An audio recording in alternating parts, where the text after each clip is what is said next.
Have you ever wondered how life could spiral so far out of control? How could a once promising future be derailed by unfortunate events and poor choices? The story I'm about to share with you is a heartbreaking tale of tragedy, loss, and ultimately, a senseless act of violence that robbed a woman of her life. Brace yourselves, for this is the harrowing account of María del Rosario Endrinal, a woman whose journey will leave you questioning the depths of human cruelty and the fragility of life itself.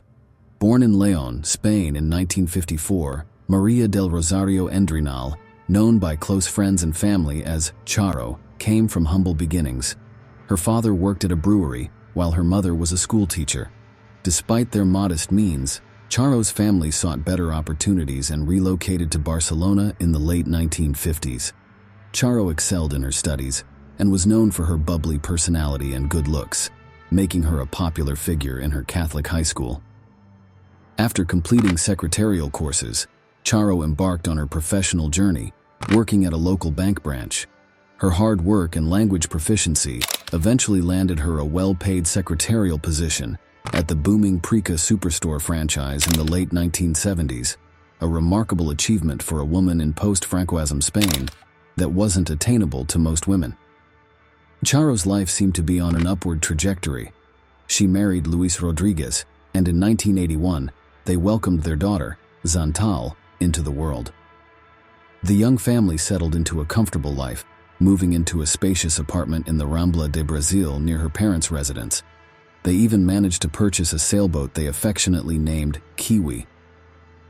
However, their idyllic existence was nearly shattered on August 3, 1991.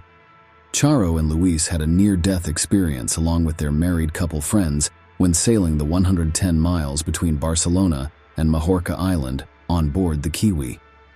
A sudden storm struck during the sailing trip, breaking down the sailboat's rudder and rendering them adrift with rough seas in the middle of the night. The big waves threatened to crash the boat against the shallows north of the island, leaving them in grave danger. Charo's quick thinking and bravery saved their lives. She radioed an SOS and shot the emergency flares. Another boat saw the lights in the distance and came to their rescue, an incident that was later reenacted on the TV show Valor y Coraje. Even after surviving a near-death experience, Charo's life took a tragic turn in 1995 when she began an affair with one of the executives at her workplace, a Frenchman named Jean. That year, Charo accompanied him on a business trip to France, where she would be offered an even higher-paying secretary job in Paris. Blinded by love, Charo accepted, abandoning her husband, Luis, and their 14-year-old daughter, Zantal, to start a new life in Paris. Luis divorced her in absentia not long after this. He was granted full custody of Zantal, given that Charo had cut contact with her daughter of her own volition. This decision would be the catalyst for a series of devastating events. In Paris, John introduced Charo to cocaine and she quickly became addicted. Their relationship was tumultuous, and John eventually left her. The loss of John sent Charo into a spiral, drinking heavily, struggling with addiction, and causing Charo to lose her job. She returned to Barcelona in the late 1990s with no support system in France, hoping to reconcile with her family. Sadly, her homecoming was met with rejection and disappointment. Her family had turned their backs on her, unable to forgive her for abandoning Zantal. Charo convinced her mother in the end to let her live with her. Still, Charo's alcoholism and drug addiction only exacerbated the situation, leading her mother to eventually kick her out in 2000. At the age of 46, Charo found herself homeless, sleeping at the very door of the apartment complex her mother lived in, before moving to sleep in an indoor vestibule of a CaixaBank ATM. Her once promising life had spiraled into a nightmare of poverty, addiction, and despair. Despite her struggles, Charo clung to the few possessions she had left, including an expensive mink coat that warmed her during those cold nights on the streets. However, even this tiny comfort was cruelly taken from her on her very first night as a homeless person when another individual robbed her of her coat. Charo's health deteriorated rapidly due to her alcoholism worsening, and she lost most of her teeth due to poor hygiene and malnutrition. Her mental state also suffered, leading to her being admitted to a psychiatric ward in Saint-Boy for a period. Over these years, Her body accumulated scars from beatings she'd sustained from other homeless people, or from people who were ideologically against the homeless. With the help of a social worker, Zantal and Charo's mother got the government to grant her a small pension. Charo would then spend most of that money on alcohol. On the fateful night of December 15, 2005, Charo sought shelter in an ATM vestibule, as she had done countless times before. Little did she know that this would be the last night of her life. The events that unfolded were captured by the ATM's CCTV footage, revealing a horrific act of cruelty and violence. At 8:35 p.m., a young man walks into the ATM vestibule. This young man, later identified as 18-year-old Ricard Penilla Barnes, is captured by the CCTV withdrawing money. The camera captures someone else seemingly waiting for him behind the glass door on the street. Still, the identity of this person cannot be ascertained. He leaves the vestibule once the transaction is complete. At approximately 10:10 p.m., Charo is captured walking into the vestibule to spend the night in it. She lays her improvised cardboard mattress on a corner right of the vestibule's glass door and lies in it. Doing so, Charo pans out of the CCTV's field of view. Then at 1:38 a.m. now Friday, December 16th. Ricard Penilla walks again into the ATM vestibule, accompanied by another young man, later identified as 18-year-old Oriol Plana Simo. The CCTV captures them laughing while looking at the corner where Charo is sleeping. Ricard gestures with his hand and face, alluding to Charo's foul body odor, while Oriol laughs. Neither Ricard nor Oriol makes use of the ATM at any point. Instead, they taunt and bully the homeless woman, openly smiling at every moment. Their bullying behavior extends for 7 minutes. First, they begin by kicking Charo and making fun of her. They exit the vestibule in several instances to collect several objects from a dumpster nearby. They throw an orange at her, and Oriol hits Charo with a primarily empty 2-liter plastic bottle of soda. Finally, Oriol strikes her very violently with a traffic cone he had fetched from some nearby construction site. At 1:45 a.m., Ricard and Oriol exit the vestibule to look for other objects to attack Charo with. Then, the CCTV captures Charo rushing to lock the vestibule's door. Oriol notices this and tries to open the door forcefully. Charo and Oriol struggle. Oriol taunts Charo through the glass door, laughing at her and making faces mocking her. He eventually lets go and leaves along with Ricard. Charo is captured turning around and going back to sleep. At 4:21 a.m., a teenager, later identified as 16 years old Juan Jose Mera Rosales, knocks on the vestibule's glass door to wake Charo up. He gestures to her through the glass that he wants to use the ATM. Charo unlocks the door and lets him in. She asks Juan Jose for a cigarette. Juan Jose tells her he has none. Charo is unaware that Juan Jose is a friend of Ricard and Oriol, and this is just a ruse the three had plotted together to get her to open the door. Juan Jose pretends to use the ATM while Charo goes back to sleep. This is the last time the CCTV sees that she's alive. Juan Jose leaves the vestibule, leaving the door unlocked. At 4:29 a.m., Ricard and Oriol return to the vestibule, and they come inside. They're seen carrying some sort of long tubes made of stiff cardboard they've collected from the same construction site where Oriol grabbed the traffic cone earlier. The CCTV records the two of them taking turns to beat Charo up with them. They're laughing and smiling while attacking the homeless woman. At 4:47 a.m., the three teenagers exit the vestibule. Once outside, Ricard and Juan Jose are seen walking away from the door, while Oriol stays in front of it, seemingly waiting. At approximately 4:55 a.m., the CCTV captures Ricard and Juan Jose's return to the vestibule. At the same time, Oriol holds the door open for them. Juan Jose is seen carrying a large blue plastic container that can be easily identified as containing some liquid substance, while Ricard is seen following him, smoking a cigarette. Judging by how Juan Jose struggles to carry it, it's clear the container is still partially full. Juan Jose is captured spilling the contents on the vestibule's floor. The container's substance would later be identified as Universal Thinner 039, a mixture of methyl acetate, toluene, methanol, xylene, heptane, and naphtha. All but two of these components alone are highly flammable. At 4:57 a.m., Juan Jose is seen exiting the vestibule rather hurriedly. While glancing back, a sudden outburst of flames takes over the CCTV's field of vision. The low FPS rate doesn't capture what triggered the fire. Ricard is seen running away from the flames and out of the vestibule through the door. Oriol is still holding it open for him. While the CCTV withstands the 400°C heat for just 13 seconds before it stops working. It captures a frame of Oriol laughing while looking at the fire just before he turns around to flee the scene, leaving Charo to burn alive. A neighbor living in the same building the ATM was in dialed 112 EU emergency phone number at 5:01 a.m. to report the fire.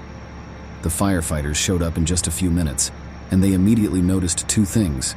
There seemed to be a person inside the ATM vestibule engulfed in the flames. Second, the fire, as they'd testify later in court, looked obviously intentional. At 5:13 a.m., the firefighters requested help from police and an ambulance. The Mossos d'Esquadra, a Catalonian law enforcement corps, showed up and began an investigation as the firefighters tried to extinguish the fire. They had to break the large glass screen due to the intense heat that had melted the door's lock. The ambulance stabilized Charo before rushing her to the Vall d'Hebron University Hospital, which has, in fact, one of the most advanced burn units in Spain, where she was admitted at 5:49 a.m. However, with 68% of her body covered in third and even fourth degree burns, the doctors at Vall d'Hebron couldn't get Charo's vital signs stable enough to proceed with treatment. Charo passed away at around 9:40 a.m. on Saturday, December 17, 2005, aged 51, approximately 28 hours after being admitted to the hospital in critical condition. The cause of her death was listed as hypovolemic shock and multiple organ failure resulting from the extensive burns she had sustained. The firefighters finally put out the fire in the ATM vestibule at 6:12 a.m. As stated earlier, both firefighters and police noticed from the very first minute the fire had been purely intentional. Given the lack of witnesses, because of the night the events took place, the CCTV footage was the main lead to follow. The Mossos d'Esquadra focused their attention on one of the three culprits, the young man with long hair wearing a bomber jacket who the CCTV captured earlier that night, withdrawing money from the same ATM. They were sure he lived in the area or nearby, therefore other residents could tell who he was. The investigators visited nearby restaurants, stores, pubs, etc. They showed people cropped pictures of the suspect's face, removing the context to protect the investigation. It only took the officers 2 days to identify the long-haired young man as Ricard Penilla Barnes.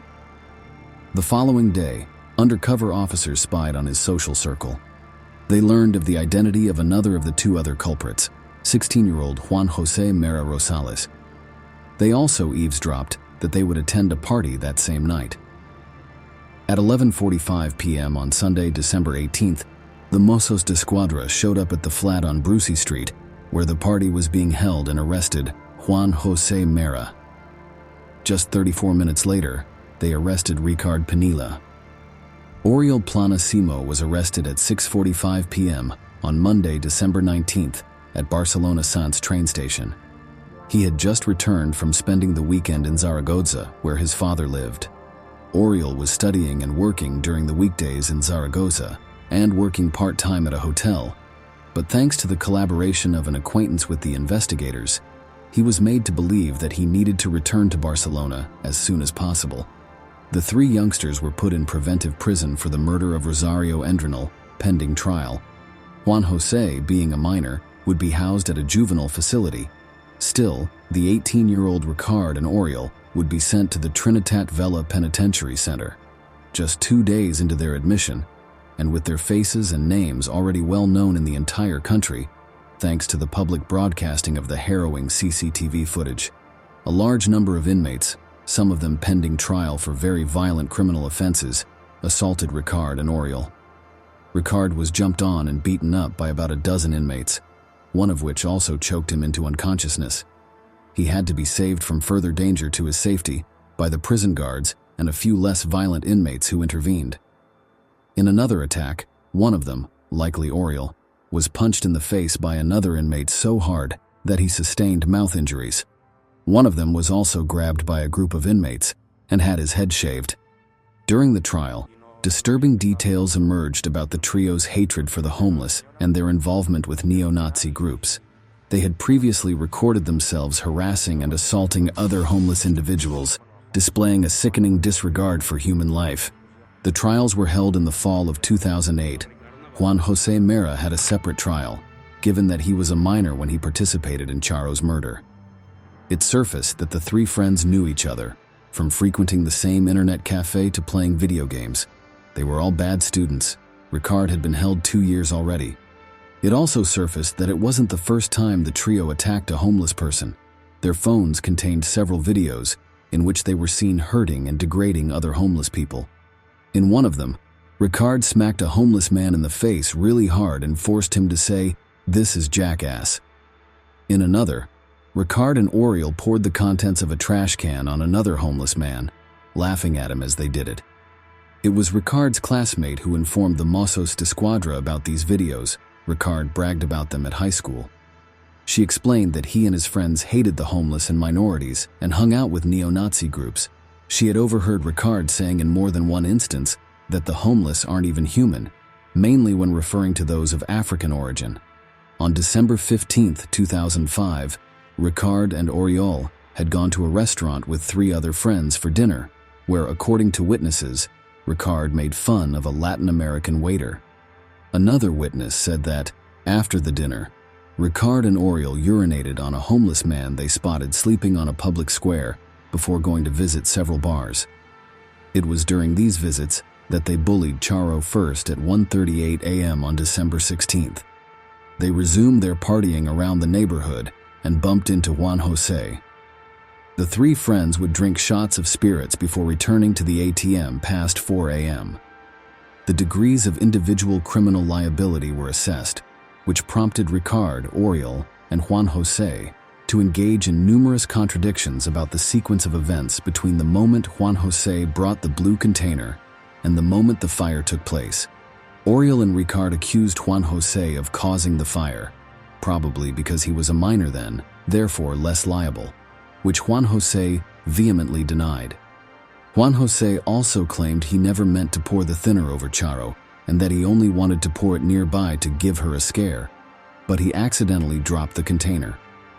The 3 friends also claimed that they never meant to cause Charo serious injuries, just to scare her off the ATM vestibule. However, burns aside, the autopsy revealed details contradicting such statements. The colonel found numerous hematomas on Charo's remains, despite the fire damage her soft tissue sustained. Ricard and Juan Jose claimed through their defense that they didn't understand how flammable the liquid in the blue container, which he took from the same construction works Oriol had brought the traffic cone earlier, was until the fire happened. The prosecution also shot down this. All commercially available Universal Thinner 039 containers include a large label indicating their hazardous properties with the internationally standardized GHS symbols. Not even in the hypothetical case they had been illiterate, such excuse would have lessened their degree of responsibility. The prosecution put together a solid case against them. Regarding the fire, their defense alleged, in line with Juan Jose's scare idea, that the combustion happened merely by accident. The 3 of them were drunk at this point in the night, and while they were playing a cruel and distasteful prank on Charo, one of them had accidentally dropped his cigarette. The prosecution argued against that. Oriol was holding the door open before the deflagration, so his friends could exit the inferno in time. Setting Charo ablaze had not only not been an accident, but it was also entirely premeditated. What is more, firefighting experts managed to prove most of the thinner had been poured right on the corner where Charo was when she was set ablaze, debunking the accident scenario brought up by the defense. In short, Oriol, Ricard, and Juan Jose, all of them sound of mind, knew that the liquid in the blue container was dangerous and flammable, were fully aware of the potential consequences of its misuse, and, despite that, decided to go ahead with their attack, knowing well that their deliberate actions were virtually guaranteed to result in danger to Charo's life. The case against them was aggravated by the method they used to harm Charo, burning. Given the extreme physical pain and psychological distress an attack of this type inflicts on the victim. It was determined that Ricard tossed the cigarette, which ignited the deflagration.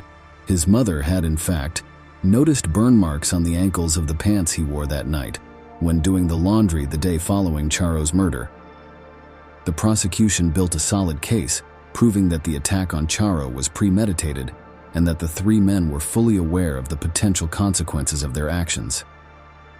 Despite their claims of accidental ignition, the evidence overwhelmingly pointed to a deliberate act of violence fueled by hatred and cruelty. On November 5, 2008, Ricard Pinilla and Oriol Plana were sentenced to 17 years in prison, each for premeditated murder and property damage. Juan José Mera, who was a minor at the time of the crime, received an 8-year sentence and 5-year surveillance after release. Charo's murder sparked nationwide outrage and protests, raising awareness about the issue of aporophobia, the hatred and discrimination against the poor and homeless. During the trial, her daughter Xantal expressed heartbreak over the loss of her mother and the possibility of reconciliation that was cruelly taken away through a letter that was later shared. "Perhaps, on a day like today, my mother could have decided to accept help and become again the woman she had once been," she said in the letter. As of December 2023, all three culprits have been released from prison, with Ricard Pinilla claiming remorse for his actions. However, the scars left by their heinous crime will forever remain etched in the hearts of Charo's loved ones and the collective consciousness of a nation that witnessed the depths of human cruelty. Charo's story is a tragic reminder of the fragility of life and the consequences of our choices. It serves as a cautionary tale about the dangers of addiction, the importance of compassion, and the need to address the societal issues that contribute to homelessness and marginalization. While we cannot undo the past, we can learn from it and strive to create a world where everyone is treated with dignity and respect, regardless of their circumstances. Charo's legacy should inspire us to be better, to extend a helping hand to those in need, and to stand firm against hatred and violence in all its forms. Remember, a single act of kindness can ripple through eternity, just as a single act of cruelty can leave an indelible mark on the fabric of humanity. The choice is ours to make, and Charo's story serves as a poignant reminder of the importance of that choice.